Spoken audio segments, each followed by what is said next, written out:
Hey everyone, my name is Rooster, and welcome back to Mechabellum. In today's video, I will finally be showing you guys the finals of the EU Weekend tournament in which I participated, and well, I managed to make it all the way there. And it's up against Zemp, one of the strongest players of Mechabellum in the game currently.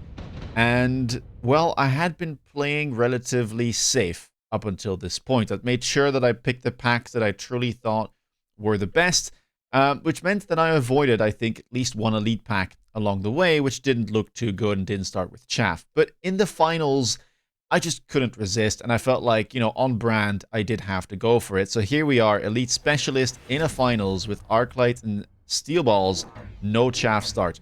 Zemp here is a missile specialist with the Sledgehammer and Marksman opener. I'm expecting him to play this long range, or standard rather, and well, on round one here, the best thing for me to do is to buy crawlers anyway. I know that it can feel a little bit awkward to buy a whole bunch of chaff on the elites because, well, you might feed a lot of experience, or rather you will, but, that's kind of just par for the course. It's part of, the downside of elites. The upside is, later on you tend to skill quite well because you don't have to press that 100 cost button to get access to level 2 units. And so, economically speaking, it's actually a pretty strong specialist as long as you can mitigate some of its disadvantages. I decided to stack the left side here. I can stack either left or right. Pushing into a small turret without a wall is perfectly doable. I decided to just do it on the empty side here. Zemp does gamble correctly where I'm going to be, so this will likely be a little bit rough. You see that I'm positioned way more to the left. That is because I don't want this steel ball to go towards that wall. And so whenever there's a mid wall, I tend to position even more towards the left. I mean, even now you can see some steel balls still end up going over there. Looks like they will straighten out eventually, though. Right side, I just put one Arclight kind of preemptively. I will likely add more stuff over there, and I don't need triple Arclight, on the left side. In the middle, it's a bit awkward because there's a wall there. There's the big cannon as well, so this felt like the best way to do it. That lone marksman, though, does take it out, and I will get debuffed at some point, but honestly, it doesn't really seem to matter too much. On the left, we're getting stuck. Sledgehammer versus Steel Ball is quite good, and, well, the early marksmen here have plenty of DPS to take everything out. So, round one is not going to be in our favor, and we do lose. Thankfully, we have a lot of hit points here, so this is not that bad, but I will likely have to sell out of a whole bunch of stuff along the way.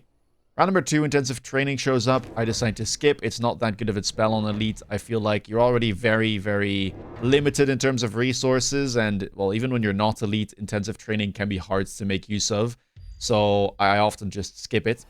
Zemp doesn't go for it either. He's happy to just take the money there as well. And I did try and position in such a way that I wouldn't get, too bothered by the missile strike. I was expecting him to try and hit my steel ball and crawler there, which is why I sell one of the steel balls, because they're really not doing too much, and it's a pretty tame round otherwise. I go for triple marksman here, as they can one-shot the enemy sledgehammers, and I felt like I just needed something there to be able to take those out quickly, since my steel balls were not going to do it, so I needed to substitute some form of DPS. Zemp here goes for the chaff route, which is the more straightforward line. He already has DPS. His chaff clear is good enough because I only have 2 crawlers. And, well, he already started with DPS naturally. So here we are doing a bit better. The right side did manage to win and take down that marksman he had, but left side still struggling. And it does look like we'll end up losing this in the long run. Perhaps a good debuff, though, could help us out. Doesn't look like it, though. The marksman does get shot, and round 2 is going to go the way of Zemp 2. So a little bit awkward here, right? A lot of my starter units were not that easy to make use of, and we are having to kind of deal with the fact that we're just lower on deployments right now. Me having to sell my steel balls while he gets to keep his sledges just puts me at a disadvantage. I have less units on the board, less units that are useful. Now, on round number 3, we do get some unit reinforcements. And here, honestly, the only thing I was looking at was that Wasp. I don't need any of the other ones. I don't need Hound or Fire Badger. I could throw the Fire Badger on a flank if I want to, but I felt like that wasn't worth it. Also, keep in mind those level 2 units you pay a premium for. That is calculated in the price. And when I'm elite spec, that doesn't really I mean, amounts to anything because I can buy these units at level 2 anyway. So I'd rather just get the higher deployment one and, well, the one that both of us would struggle with, which is the Wasp. So there we go, double Wasp deployment, level 1, which is nice because I can't get level 1 units. And I was very surprised here that Zemp went for the Sabertooth. I don't know why he picked it. I thought that Wasp was, you know, the most straightforward pick for sure, as it's always just a bit annoying to deal with, and it tends to be just the default pick in these situations. Like, both players just kind of handshake and say, well, I hope my Wasps manage to take out yours, and, you know, they kind of just cancel out. Doesn't go for it here, though. Sabertooth, they are on the line, and I decided to pick up some sledgehammers. Now, why do I do this? Because I felt like I needed some frontline. Right now, his frontline is strictly better than mine because he has sledgehammers, which means that his marksmen are very, very safe behind it. And it takes a long time for me to get through everything. It just means that I lose the left side. So I'm trying to mirror that by adding them myself. And that way my Arclights, my marksmen, should be safer and should be able to take out his units. Also, sledgehammers kind of have this dual purpose, right? They chaff clear a little bit, they add some DPS, but they're also another form of chaff in a way that we call tanks. Now, they're more... their pack size is smaller than something like a Crawler or a Fang, but they still have the purpose of distracting certain units on the enemy field. Specifically, sledgehammers at equal level do not get one-shot by same level marksman, right? Level 2 marksman deals 4,600 damage. Level 2 sledgehammer has almost 7,000 hit points. So it takes a while to get through the pack, even though DPS is the way to go about countering these. And the other thing is, I didn't want to buy a ton of crawlers, right? Crawlers here would just kind of feed, and sledgehammers just felt like the more durable option in the long run. We do add some crawlers, of course. I will need some, but I don't need to fill the board with 7 crawlers here. I can kind of make use of the sledgehammer's tankiness to work as another form of chaff. So here we go, crawler on the right. Wasps are going to be positioned evenly. I was hoping that he would not like preemptively try and aim where one would put a wasp. He doesn't. The missile strike goes onto my crawler there. That's fine. The Arclight will survive. And that's pretty much the round. A couple more marksmen have been picked up along the way. And I was expecting him to go for a Vulcan marksman-ish board here, although he does have an Arclight on the field currently. Sadly, my Arclight gets instantly taken out there. I wasn't expecting the Sabertooth. I definitely wasn't expecting it, you know, on the line there. But it does look like we're going to be able to take things out. My small turret, thankfully, is still there.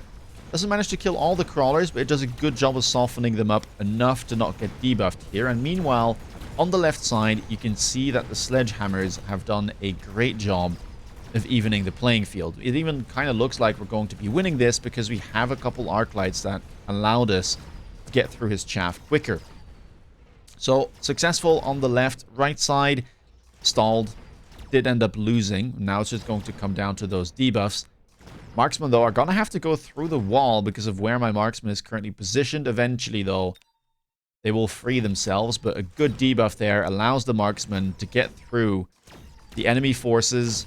And we will be able to win this. Just got to clean up those fangs.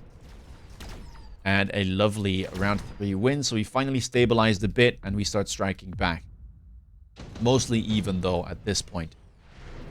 Round number 4. And extended range Arclight shows up there. That is pretty much an insta-pick. In standard, I would say it is. Arclights have become a lot stronger ever since, you know, the couple buffs they received, the crawler nerfs. And in the past, you had to think a little bit about extended range Arclight because sometimes you would not be able to one-shot crawlers. But ever since crawlers lost some hit points, that's no longer the case. And this card really doesn't have a downside anymore. So it's not surprising that both of us go for it. And, well, I was debating whether I should try and get into Vulcan Marksman, even though I'm on Elite.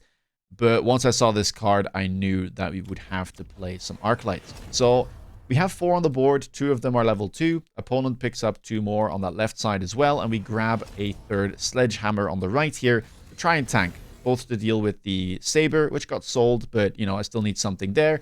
And to block those marksmen from being, you know, extremely useful. We also put a crawler behind this tower, and I'm honestly quite happy with my chaff situation at this point. It's a bit lower than you would typically expect, right? If we look over here, there's 6 chaff packs already. I only have 4, But as I said, the sledgehammers make up for it in a way. And I didn't want to feed too much experience here. I wanted to play for some tempo as well. So let's see how this goes. Opponent not really dealing with the wasps, or rather, not at all. He has 2 fang packs, but that's it. It means that the marksmen are going to get stuck for longer, and considering it's close to a mirror at this point, that should give us the edge. On the left, you can see that we're already locking onto sledgehammers while his marksmen were busy. And on the right, we've already managed to punch through, with some wasps even staying alive and getting the tower debuff. So with that, we are even more favored in this particular round. As the wasps take out a marksman, we punch through, and suddenly we start dealing a fair bit of damage. Last round and the rounds prior, neither of us were really, dishing out massive amounts, but this was a sizable blow to deal. Zemp down to below 3,000. Round number 5, photon coating shows up. Pretty decent item, so could go for that. My idea was to go into sandworm here if I could, because I was again expecting him, well, I thought he would go Vulcan. Of course, he went Arclight, but honestly, Worm is good into both. But I saw that he already ranged his marksman, and when you see that, a good counter can be to just play Arc Worm. It's something that I talked about as well in a previous video of mine. It's been a comp that's been around for a while as a classic counter to, this type of marksman board. So I pick up the photon coating. It's one of the only ways to get, consistent photon coating on your worm. In fact, it's the only one. So, very nice there. Additional tankiness. Some of it will just be lost because the worm has to travel, but it's a very cheap item, so I don't mind too much. 1 wasp pack here will go down, and now the opponent starts to pick up some wasps of his own. So at this point, when you see this, you have to start wondering, do I want to get into a wasp fight? Of course, I will not know this until the round actually starts, but then there's a couple things that you can go for. You could try and get into Mustang if you want to, or you can try and kind of play the mirror and go for techs like range and an anti-air on the wasp, which can be tricky, but sometimes is just the more efficient way to deal with this. Second attack enhancement, by the way, has been picked up. I'm only working with a lonely first defense enhancement there. But hey, my units are all level 2, so I guess I do have that advantage. And you can see the worm here is doing a great job. My wasp sadly did lose, or well, rather, they got missiled at round start, but the worm is just doing so well, tanking for a long time. And then we still have those level 2 sledgehammers behind, which are awfully tanky. So another good round win, and I'm kind of just trying to see if I can tempo out Zemp here, within the next 2 rounds or so. That would be ideal. I don't want this game to go too long, because that's when Elite starts to have some problems in these longer range fights because of a lack of, being able to buy fangs, or rather having to buy them at level 2.